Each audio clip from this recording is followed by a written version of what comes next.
Hello and welcome to another great edition of Beyond the Hype. You know, guys, I always say great every week because I always deliver every week.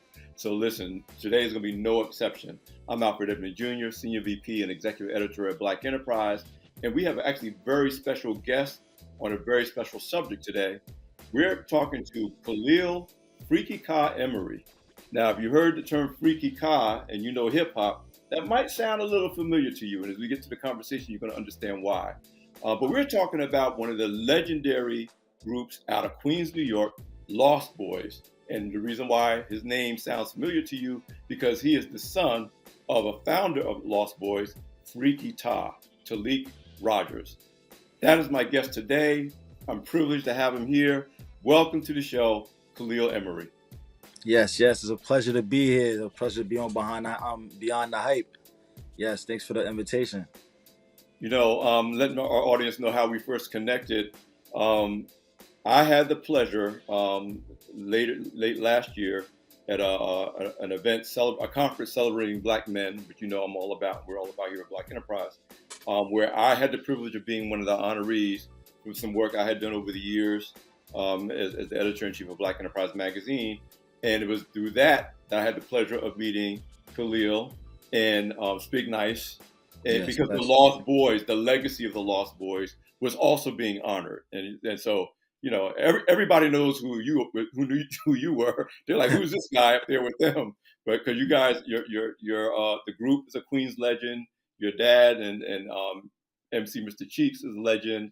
Of course, Ja Rule was being honored at the same event, and so it was how we connected.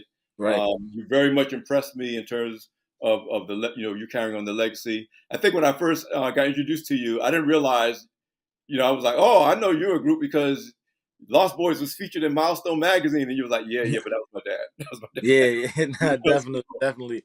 You Yeah, know, I was, so talk to me about that day when we met and just what it means to see not you know, only at that event, but just the 50th anniversary of hip hop and the Lost Boyz legacy being recognized. it was an honor. Just to see the Lost Boys being recognized for the greatness that they laid down. A foundation that they not only did for myself, but they opened that up for the rest of the youth that's coming up behind them in the industry. So that's a blessing within itself. That's a What, what that's a blessing. what did you think in general? And I have my own opinions, and I've talked to people like Keith Perrin, the Fubu Radio now, and you can, depending on what generation you're from, I got different takes on what was really well done with recognizing the 50th anniversary of hip hop, and then some areas that I happen to think was kind of either missed or not given the attention that it deserved. For example, I don't feel like hip hop fashion and the impact of hip hop on fashion got the attention that it could have or should have. I don't know if dancing and break You, dancing in general did. I I, feel like yeah, go ahead. What I is your feel take? like and this time is like we've it's been so embedded into the culture, like the dancing, the fashion, the art, certain strains of the DNA of hip hop. It's already been embedded in the history so long that we forget that that is a part of the makeup of what hip hop is. So it's like unconsciously we don't shed the light on it, but it's right in our face. You if it makes sense. No, that does make sense because the truth is, like what I knew as hip hop dance, because I was young when it was created. Hmm. Today, it's just dance. Right. Like all dance is hip hop dance to most people. All you and know. and that's how deep it goes. Yeah, Before the style of dancing that was incorporated into this style of music, it was so taboo. It was it was fresh. It wasn't as popular to the masses as it is. It was popular amongst the crowd, but it wasn't popular amongst the masses. Now you can't turn on a TV without hearing the influence of hip hop. You can't listen to a commercial. It's in everything. yeah, They yeah, even doing hip hop operas now. So, yes. uh, hip hop is been so rooted into the like into what. music culture is, not just the genre in itself. Hip hop has expanded to like broader a broader category when it comes to the music, you know? And not just in the quote unquote hood. Now it's Right. everywhere and it's around the world. Like when I was, Everywhere. Chief Perrin at Fubu, and he was talking about he went to I want to remember what country he went to. I don't know, something crazy like Taiwan or Singapore or something. And they were like, "Oh no, they're crazy about Fubu stuff here." And he's like, "What?" He's like, Right. "Yeah, no, this is 'cause that's what got them to go into international And expansion when the brand was kind of cooling down here." We were like, "Yeah, yeah, yeah." They was like, and "No, that dude, you need to go overseas." So and it's that's the global. thing, is like by the time the rest of the world catch on to our trends and our fashion and our and what's hot to us, it's already, by the time we get cold over here, it's just warming up on another side of the world, you know. So when I went to I had the privilege to go to Germany and see what it's like in Europe and how the hip hop culture is over there. And it's like it took me back to like early hip hop, when you outside and you signing autographs to the fans, and people coming with CDs, and they coming with the vinyls because they appreciate it that much. Even in a digital era where everything is on your iPod or you can download it off your computer, the like abroad, they appreciate the novelty of hip hop. Hip hop is really a tradition to some people. Some people, hip hop is all they know. Yeah, I was told by a couple of people and real hip hop heads that it's like the way jazz used to be in Europe. Like it was all about it in a way that often we weren't. That's Right, how hip hop is now. Like you're not really cool in these other countries if you're not down with hip hop. right. So yeah, that's amazing. Talk to me about Queens hip hop in particular, because that was the other hard thing, and that's why I kind of get that why everything couldn't be touched. Hip hop spread so fast and so deep, and there's so many different of course, yeah, it came out of New York, but you had Dirty South hip hop, you got this hip hop, and then even in New York, Queens had a different legacy than Brooklyn had the Bronx. You know what I'm saying? Right. So what I appreciated about the event that I met you at, which was at Queens College, was that this real deep appreciation and understanding for this particular hip hop branch, if you will, and the fruit that came out of that tree. As someone who's part of that legacy, what is your take on Queen's contribution? Obviously, Fubu and the founders of Fubu came out of Queens. Lost Right, right. Boys, I LL. feel like You think about it. I Run feel like DMC. I feel like with the deep history of hip hop in New York City in general, the Bronx being the founding home, of this great hip hop game that we got right now. But when you add Queens to it, you start adding. That's when you start to add the flavor. That's when you start to add the style. That's when you start to add the different diversity. And like, what we see in hip hop, Queens is probably known for having the most MCs in the game. As far as the genre itself, like Queens is known to produce the heavy hitters. They produce the hit makers, Yeah, and then that's on all levels. That's on production. That's on fashion. That's on MCing. That's on, yeah. just cultivating what we know as being hip hop, or what's being, when it comes to, if you was to describe what hip hop is, it probably was styled by somebody from Queens. So No, I totally agree with that. My take has always been, and again, I'm at the age where I was there at the birth of hip hop. I was around your age when people was like, when they wouldn't play it on the radio, like right, wasn't being taken seriously. And of course, we've covered, the first person on when we had a magazine that was ever on the cover of Black Enterprise without a suit was Russell Simmons. Like that, and that was like, oh my God, how do So, but once my again, thing is Queens. it might have been hip hop might have been born in the Bronx, but when you talk about everything you said, when you talk about fashion, business, media, marketing, the first labels, it was Queens where it was like, nah, we here. It might have been born in one place. Yeah, Queens took it to the next level. Queens Absolutely. was like the the innovations began once it hit Queens. Yeah. Like we have different styles, not to take away from all the other boroughs in New York City, that because everybody contributed to what we know as hip hop, especially in New York. That's But right. like as far as when you see it visually, when you think of the game of hip hop, you think about the business, you think about the look, you think about the sound. You're gonna go back to who was your first favorite rappers? LL Cool J, Run DMC. You know who did you want to dress like? You wanted to dress like these guys. You wanted to dress like this guy. Then that's how that's what sparked the Fubu's. That's because they already was seeing that these cats was already falling in love with the style that we already had. It Yeah. wasn't nothing new to them.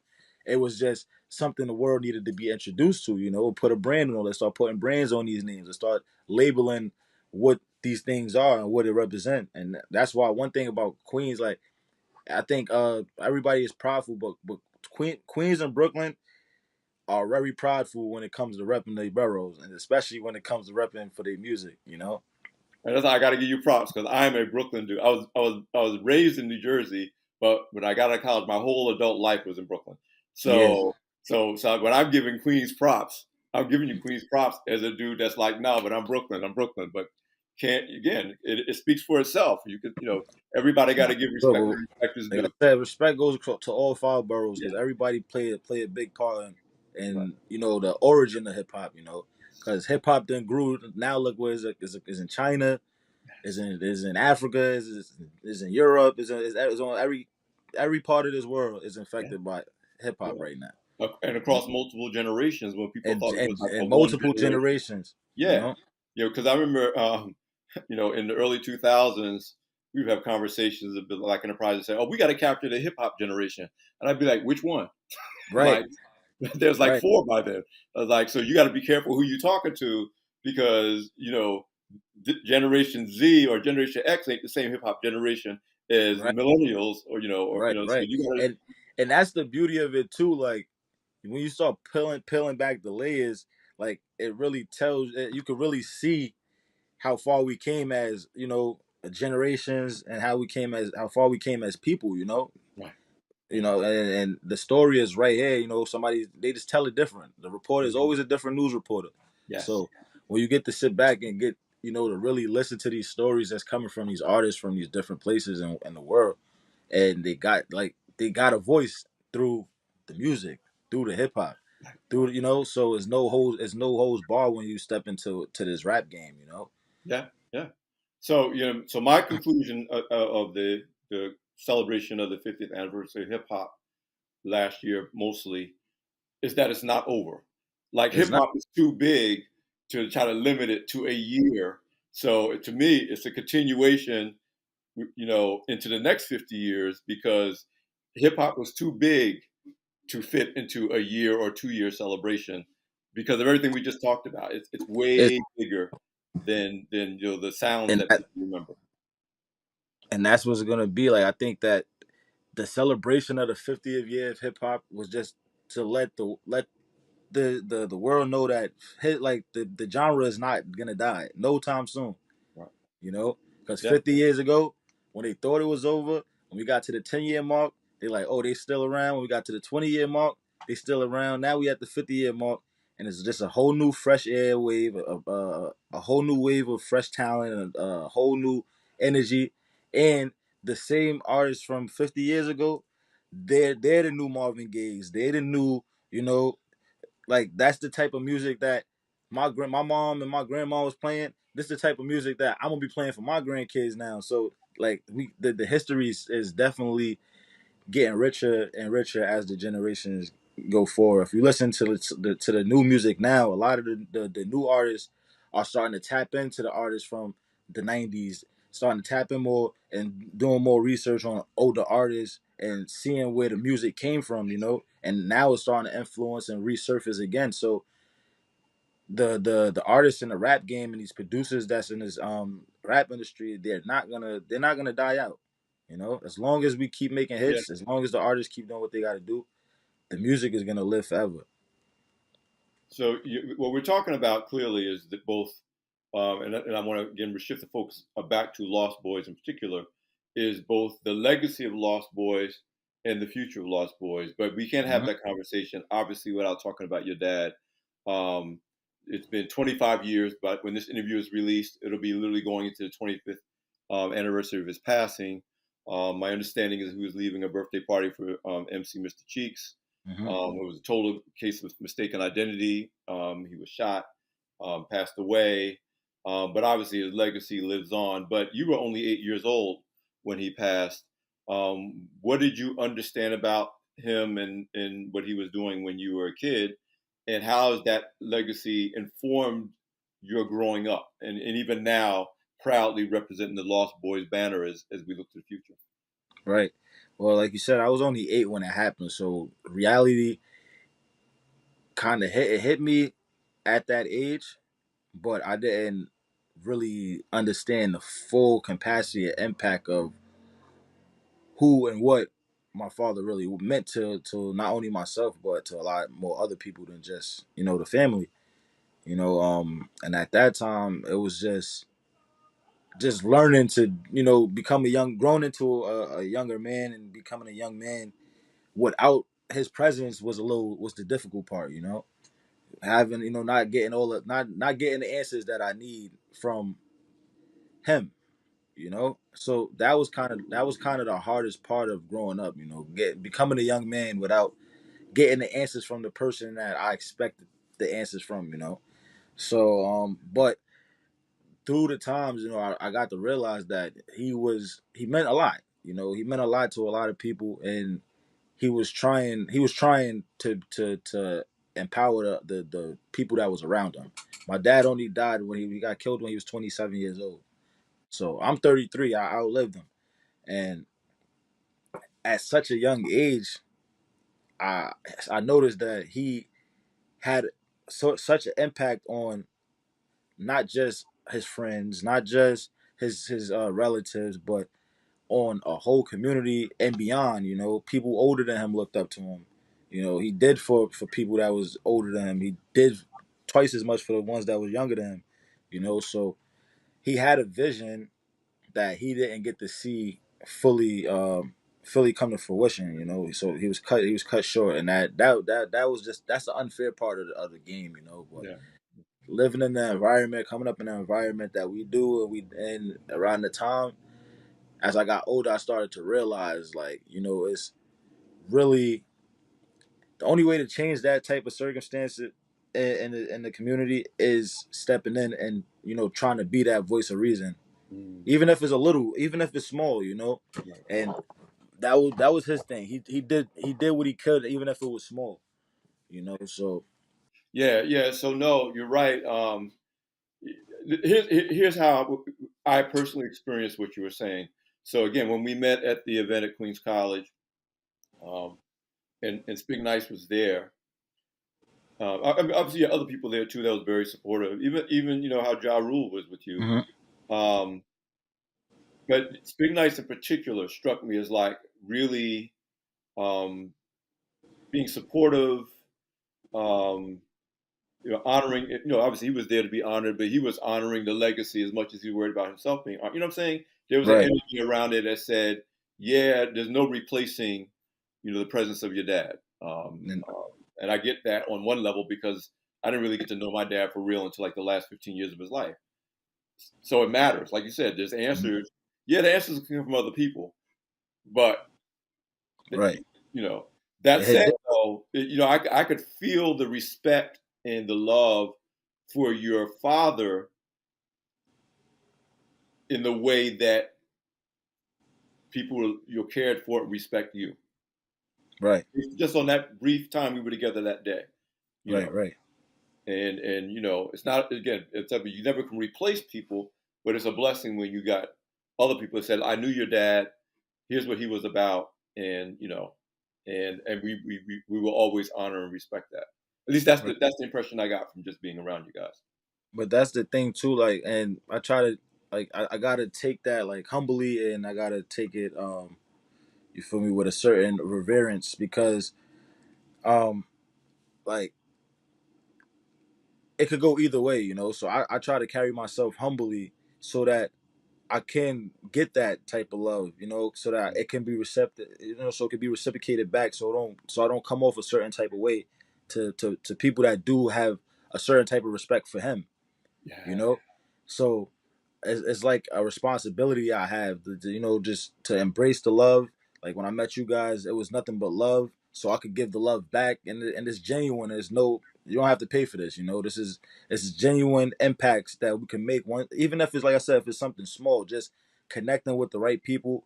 And when people see that you got a head on your shoulders and you're marching in the right direction, Mm. they more they more willing to like, reach their hand out and be like, "I see what you're doing," and if there's anything I could do, I got you, and then vice versa. Like I don't walk around with a chip on my shoulder because of what happened to my dad. I try to use that as the fuel to be like, all right, bet I could do a little bit if I could, and if I can't, it's all good. I still got love for you. It ain't no hard feelings, it ain't no love lost, especially in the black community, because everybody is trying to get one up, and it's like, nah, you ain't got to try to get one up.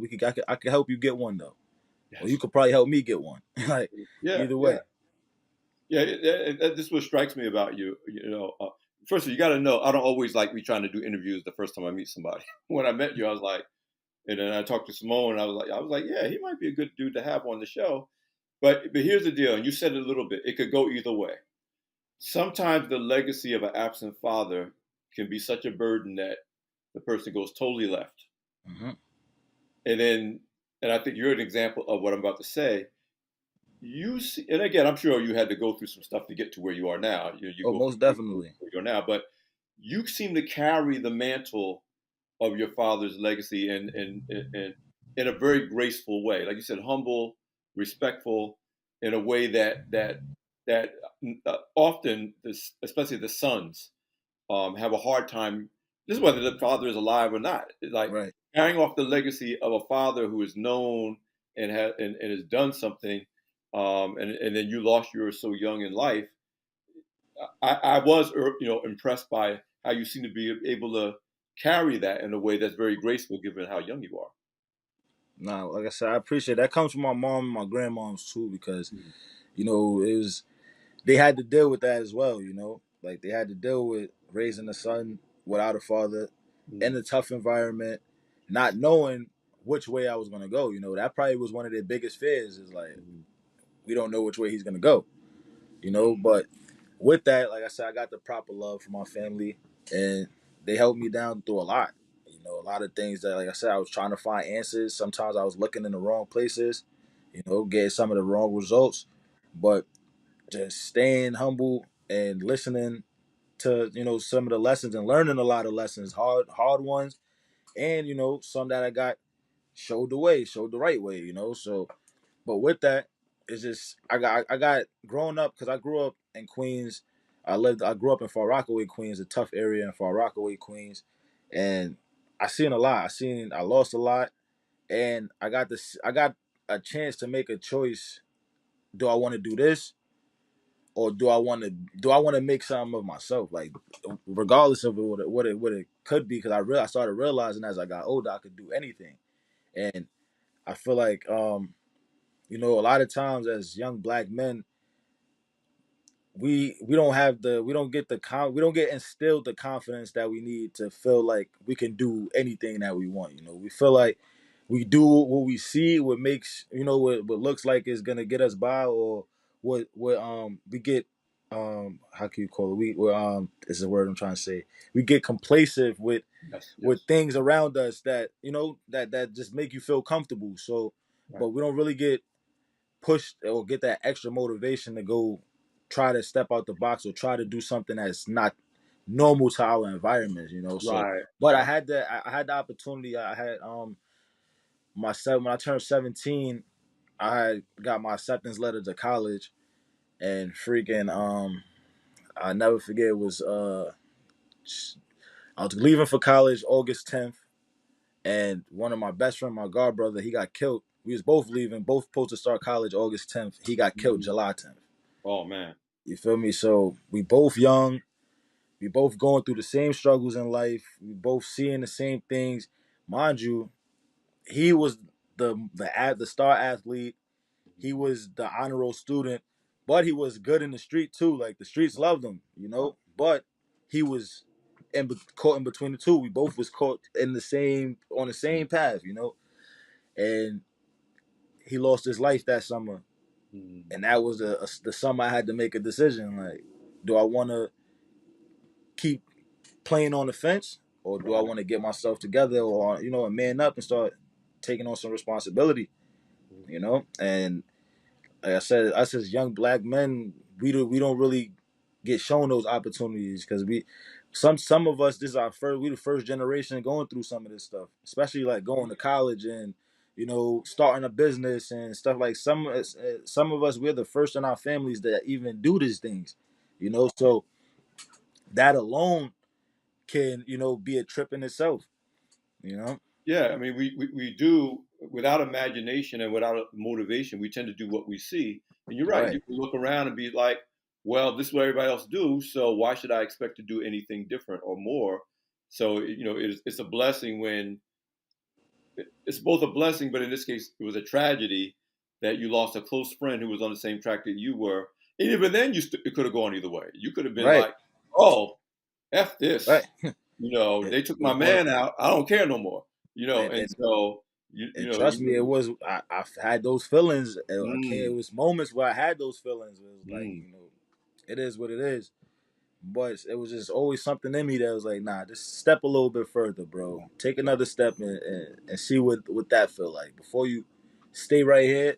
Just take one more step, mm. and that's my motive. Just take an extra step. You might get where you need to go.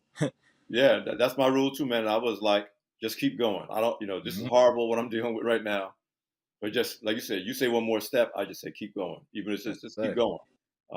And that's really important, man. Very, very, you dropped the whole word right there. So let's talk about the Lost Boys today. You got me rocking my Lost Boys T-shirt. Yeah, yeah, representing. I gotta let my guests see. I don't normally do this. The back of the shirt Oh yeah. really joint was really great. I don't know Tap how. in with me. I could reach out. I got the website.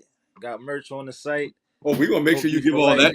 We're gonna Definitely. make sure you give all that information before I let you go, bro. Don't even worry. Yes, sir.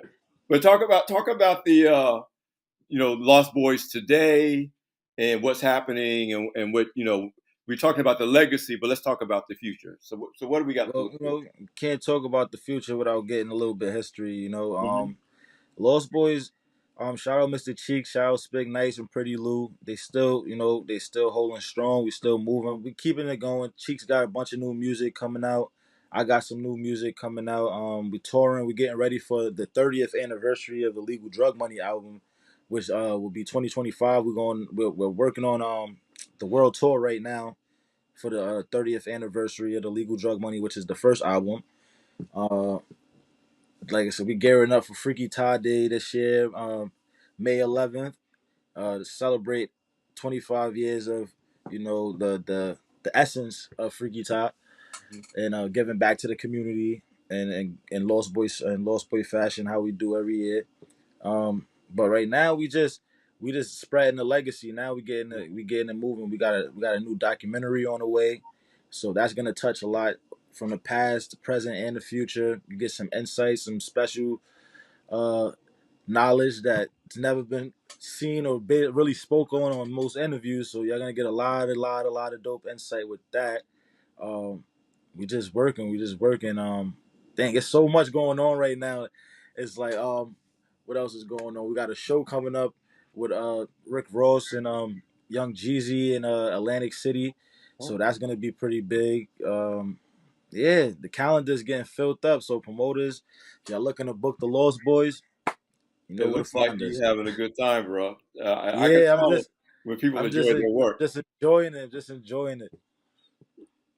So that's what we've been on right now. Just been in the studio heavy, getting ready for this world tour, getting ready to drop this documentary, and just keep giving the fans what they like, what they want. How did you spend? I've been asked. I still ask this question with many of my interview guests, especially if they were in the, either film or music or production Hmm. space.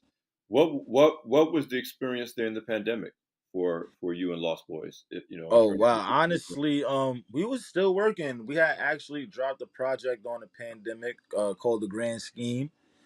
That was produced by Ruler Devon. That was um that was a pretty good project. We worked on that during the whole first couple months of the pandemic. Um, we just like I was telling you about the Europe trip we took. we took that literally probably weeks before they shut the world down. Wow. Um, uh, I put a recording studio in my house, so I was recording nonstop. So the pandemic was more of, get your mind right. Got more time to yourself. Got more time to get your thoughts out. I think the pandemic allowed the creators to really tap into themselves and really start exploring. You got more podcasters out of the pandemic. You Yeah. got more artists out of the pandemic. People started finding more entrepreneurship in the pandemic.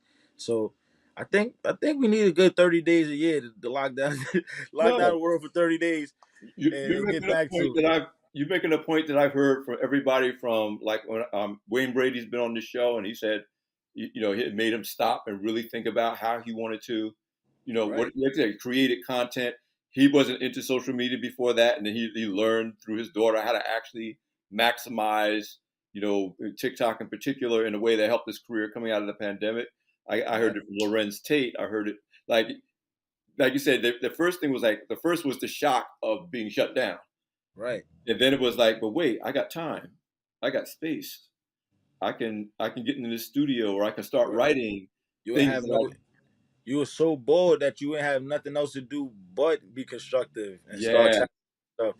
We got to deal with the everyday life, going to work, taking care of the family. But when you had that time when you didn't have nothing to worry about, but if there was gonna be some tissue in the store, other than that, it was right like, what else are we gonna do? We're gonna watch some movies, yep or we're gonna listen to some music. We're gonna make some music. We're gonna make some food.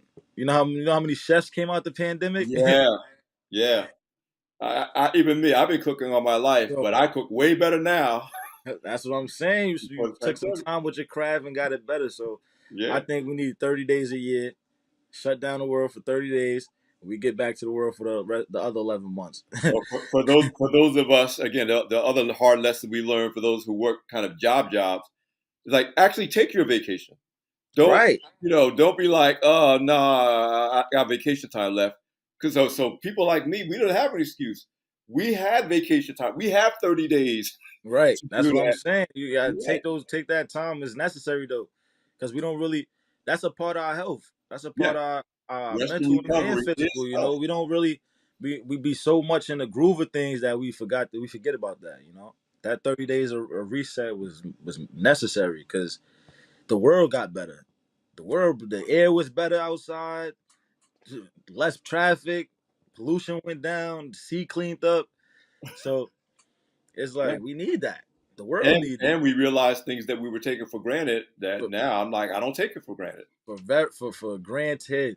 Dude, where I live in New Jersey, I go back and forth to New Jersey and Chicago, and I got a beautiful like backyard in a beautiful neighborhood. Hmm. And I didn't realize during the pandemic how often the only reason I went outside was to go, get on the train to go to work. Like Yeah, I wasn't even and you seeing it. wasn't even enjoying it. You got Right. now pandemic. You got to turn the grill on that you ain't used in a while.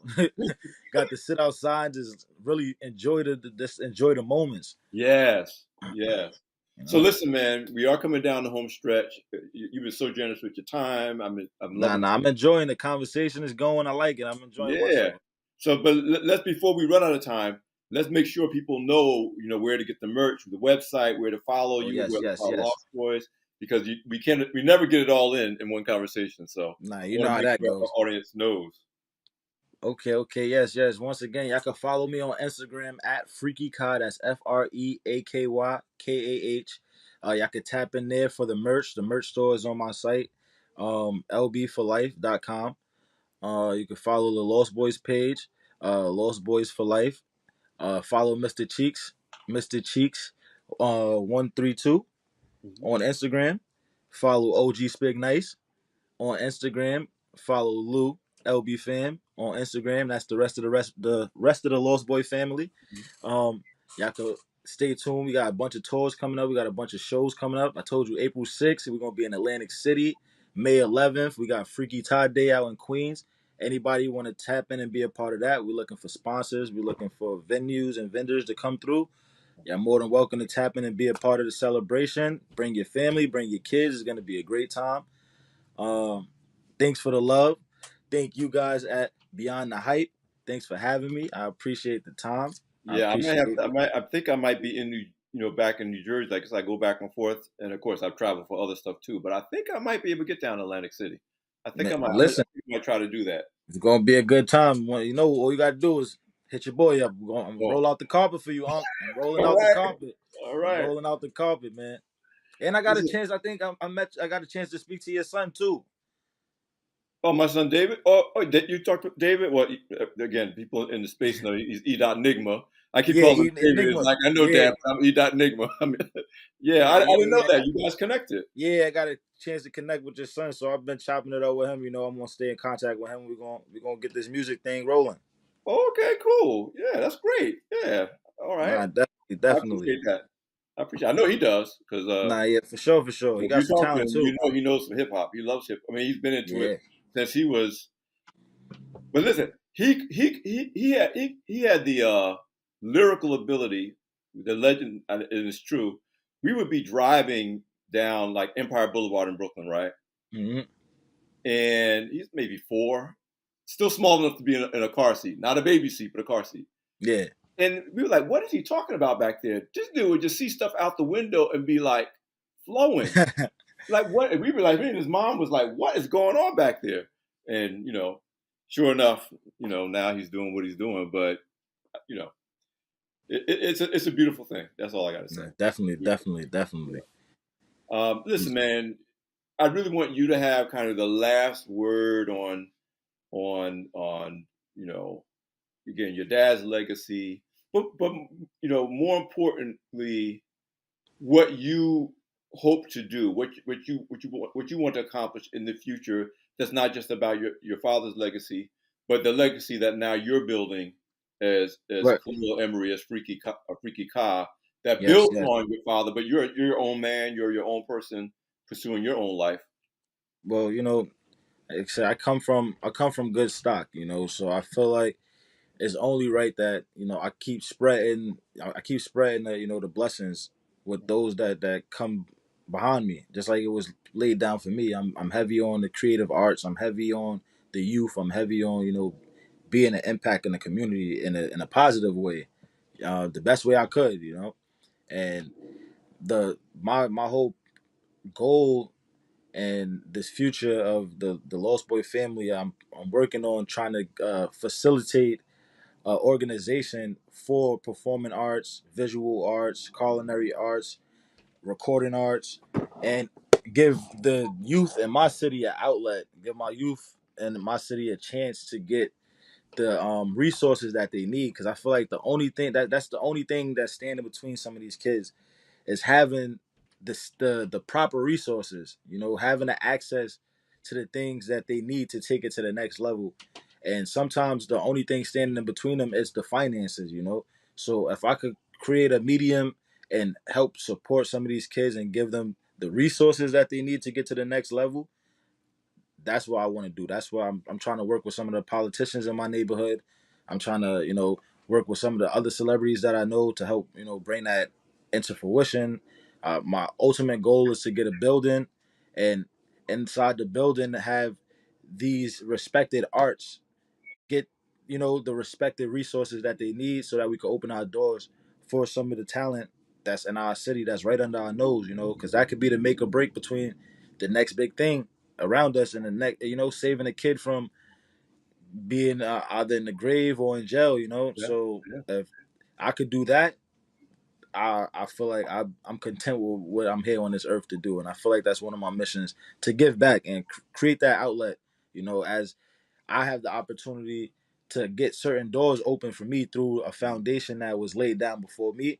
So if I could lay down a foundation and give somebody something to build on top of, because when I'm going, I want somebody to build on top of that and take that to the Mhm. next level and come with their dreams and their ideas and just be like, I was inspired because I had this to inspire me. You know? Wow. Wow. Man, again, you're not an 8-year-old boy, but you're still a young man, and the depth of maturity that you're showing, even in terms of setting that as your goal, for your own legacy, is very, very impressive. Thank you, Speaking thank you. speaking as someone who's old enough to be your dad, easily, or so I'm just, I really, really I mean, again, I knew when I first met you, I was like, you would be a good person to talk to, have a great conversation with. But it is really gratifying to see how you're carrying, your father's legacy forward, how you're making sure the world understands what Lost Boys means, Right. and what that culture is about and what that mission is about. With everybody who's part of the family, and yeah, so I really, really deeply appreciate that. Deeply appreciate that. I'm gonna get some more merch. Likewise. I know you gave me a T-shirt for free, but I'm gonna get me some merch. Listen, you're a part of the family now, Unc. Yeah, I'm Part of in. the fam I'm now. in. So you good. Brooklyn and all. I can still. Brooklyn and oh, trust me, we what we like to say is that we 1,000 ghettos deep. So Oh, we okay. we in every ghetto, and our job is to enrich the ghetto. With it. Starting with the youth. I'm with it. I'm with it. I'm with it. Listen, man. Thank you so much. Thank you for being my Thank you. guest. We're going to continue to chop it up going forward. Hopefully, I'll be able to get down to Atlantic City, but if not, I'm gonna get to something. We're gonna get together soon. Nah, definitely. Please give my best to Spigg Nice, and I haven't met Pretty Lou or Mr. Cheeks, but just give my best to the whole Lost Boys family. And thanks for being my guest on Beyond the Hype. You already know. Thanks for having me. Well, I promise every time, and I deliver every time. You've just heard another great edition of Beyond the Hype. I'm Alfred Edmond Jr., Senior VP and Executive Editor at Black Enterprise. Thanks for joining us, and we'll see you next time. Take care.